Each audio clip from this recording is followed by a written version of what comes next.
படிக்க போறேன். பெரியார் பெண்களுக்காக என்னவெல்லாம் செய்திருக்கிறார். பெண்கள் ஆட்டோ ஓட்டுகிறார்கள், விமானம் ஓட்டுகிறார்கள்.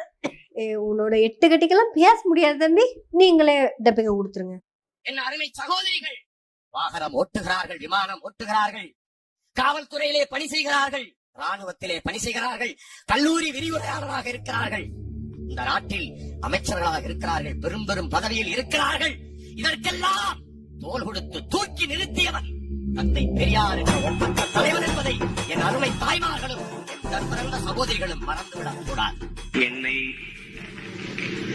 சாதி மத சகதியிலிருந்து பிடுங்கி இந்த மண்ணில் மனிதனாக நட்ட எங்கள் ஐயா பெரியாருக்கும் இப்போ நான் ஓபன் பண்ண பேஜ் அப்படியே இருக்கு. நான் ஒரு பேஜ் கூட மாத்தல. இப்ப நான் பேசுறத கேட்டுக்கங்க. 8 கட்டையில எல்லாம் பேச மாட்டேன், ஒரு 4 கட்டையில பேச.